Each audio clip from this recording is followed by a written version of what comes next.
আসসালামু আলাইকুম। বক্তব্যের স্ক্রিপ্ট তৈরি করা বা বক্তব্যটা আগে থেকে লেখা। আপনি যদি জানেন আপনি যে স্থানে বক্তৃতা দিচ্ছেন যেকোনো একটা বিষয়ের উপরে, সেটা হতে পারে ধর্মীয় সম্প্রীতি বা সংস্কৃতির উপরে আপনার একটা বক্তৃতা দিতে হবে। এখন আপনি আগে থেকেই যেহেতু জানেন যে ওই বিষয়ে আপনার কথা বলতে হবে, সেক্ষেত্রে আপনি বাসায় বসে আপনার যদি সময় থাকে, আপনি সুন্দরভাবে একটা লেখা লিখতে পারেন। যেটা হতে পারে কয়েকটা পেজেরই হতে পারে, ১৫ পেজেরও হতে পারে। আপনার সময় অনুযায়ী যে আপনি কত ওয়ার্ড আপনি লিখবেন, যেটার উপর ভিত্তি করে আপনার টাইমটা নির্ধারিত হবে যে এতক্ষণ আমি ওখানে কথা বলতে পারবো। হতে পারে আপনাকে ৭ মিনিট কথা বলতে দেবে। সেক্ষেত্রে ৭ মিনিটে আপনি চাইলে ৭০০ ওয়ার্ড লিখে ফেলতে পারেন। যেটা হচ্ছে আপনার কথাগুলো বলতে পারবেন। এইভাবে যদি আপনি চিন্তা করেন, আপনি আগে থাকতে লিখলেন। এখন আমার ব্যক্তিগত এখানে একটা পরামর্শ থাকবে। আপনি যেটা লিখবেন, হয়তোবা আপনি সম্পূর্ণ বক্তৃতাই ওখানে লিখে রাখলেন। লেখার পরে আপনি ওটাকে মার্ক করুন। ওখান থেকে আপনি কিওয়ার্ড গুলো বের করুন। ওই কিওয়ার্ড গুলো বের করে ওটা একটু রিকল করুন। ওখান থেকে কিওয়ার্ড যেটা থাকবে সেটা আপনি বের করে, হতে পারে এখানে আপনি ধর্মীয় সম্প্রীতি যেহেতু, সেক্ষেত্রে ইসলাম ধর্ম, খ্রিস্টান ধর্ম, বৌদ্ধ ধর্ম, হিন্দু ধর্ম, এই যে ধর্মগুলো আছে যা বা আরো যে ধর্ম আছে, এই ধর্মের মূল বিষয়গুলো আপনাকে তো আগে জানতে হবে, তাই না? আপনি যেহেতু ধর্মীয় সম্প্রীতি নিয়ে কথা বলবেন, অর্থাৎ এক ধর্ম অন্য ধর্ম সম্পর্কে কি বলেছে, এটা কিন্তু আপনাকে জানতে হবে যে ধর্মীয় সম্প্রীতি যেহেতু বা ধর্মীয় মেলবন্ধন যেটা, সেটা আপনাকে যখন তৈরি করতে হবে একটা স্ক্রিপ্ট, তখন আপনি কিন্তু এটা বের করবেন যে ইসলাম ধর্ম খ্রিস্টান ধর্ম সম্পর্কে কি বলেছে বা অন্য ধর্ম সম্পর্কে কি বলেছে।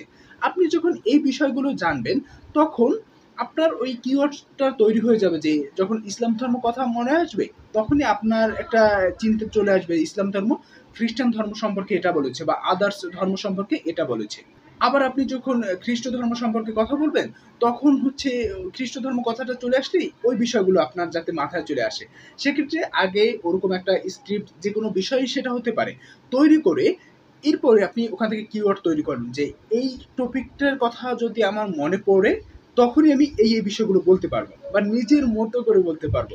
দেখুন, আপনি এভাবে চাইলেই তো একটা বড় এরকম কাগজ হাতে আপনি চাইলে ধরতে পারবেন, এত বড় একটা কাগজ। দেখুন, আমি যখন এই ভিডিওগুলো বানাচ্ছি আমি নিজের মতো কথা বলছি, বাট এখানে কিন্তু আমার লেখা আছে। আমি এটা যদি এরকম দেখে দেখে পড়ি, এই স্ক্রিপ্ট যদি আমি দেখে পড়ি, হয়তোবা ওই ভিডিওটা হয়তোবা অনেক ভালো ইনফরমেশন আপনি পাবেন, কিন্তু আমাকে পাবেন না। কারণ আমি শুধুমাত্র এরকম দেখে দেখে পড়বো। আবার অনেকে আছে চাইলে স্ক্রিনে আমি চাইলে ইউজ করতে পারি, যেটা হচ্ছে টেলিপ্রম্পটার মেবি নাম। সেটা ইউজ করেও আমি কথাগুলো চাইলে বলতে পারি, যারা হচ্ছে নিউজ করে যে আপনি এখন এইটা করতে পারেন, এইটা করতে পারেন, এইটা করতে পারেন। এরকম আমি একদম সঠিকভাবে করতে পারি, সেটা চাইলেই করতে পারি। কিন্তু আমার কাছে মনে হয় ব্যক্তিগত ধারণা বা আমি যে কয়টি বক্তৃতা আমার কলেজ লাইফে দিয়েছি, আমি কখনো আমি আমার কাগজ দেখে কথা বলতে পারিনি বা বলিনি। এটা কেন বলিনি আমি জানি না। একদিন হয়েছিল কি, আমার কাগজটা এমনিতে সঙ্গে থাকে, একটা কাগজ নিয়ে আমি উঠি, এরকম কাগজটা আমি ডাইসের সামনে রেখে দিই, বাট ওটা আমার কখনো দেখা হয় না। একদিন হয়েছিল কি, ওই কাগজটা এরকম উড়ে আর কি নিচে পড়ে গিয়েছিল। তারপর আমার একজন টিচার আর কি ওখানে যা বসেছিলেন, সেই টিচার এসে ওই কাগজটা খুঁজে উপরে দিয়ে গেছে। তারপর দেখছি বাতাসে আবার কাগজটা পড়ে যাচ্ছে, মানে পড়ে যাবে এই অবস্থা। আমি কাগজটা সুন্দর করে ভাঁজ করে নিচের যে ডায়েস আছে সেখানে আর কি রেখে আমি কথাটা বলেছি। হয়তোবা ওই টিচার ভেবেছে আমি ওই কাগজটা দেখে দেখে কথা বলছি বা ওই কাগজটা আমার প্রয়োজন, সেজন্য তিনি উঠে এসে ওই কাগজটা আমার উপরে দিয়েছেন। বাট আমি পরে আবার যখন পড়ে যাবে এরকম একটা চিন্তা ভাবনা আমার হয়েছিল যে আবার পড়ে যেতে পারে। সেক্ষেত্রে আমি করলাম কি, কাগজটা ভিতরে রেখে দিয়েছি। অর্থাৎ আমার স্ক্রিপ্ট ভিতরে আমি কথাগুলো বলেছি। কারণ এভাবে যখন আমরা কথাগুলো বলবো, তখন নিজের প্রতি একটা বিশ্বাস তৈরি হয়, না আমি কথা বলতে পারি। আমি এই স্ক্রিপ্টে বা আরো ১০-১২টা স্ক্রিপ্টে আমি কি লিখেছি, এই লেখাগুলো আপনি জানেন না, এই লেখাগুলো জানি আমি। আমার এখান থেকে কোনো একটা টপিক যদি মিসও যায়, সেক্ষেত্রে এটা আমি জানবো, আপনি জানবেন, আপনি জানবেন এটা একটা পরিপূর্ণ ভিডিও বা পরিপূর্ণ বক্তব্য।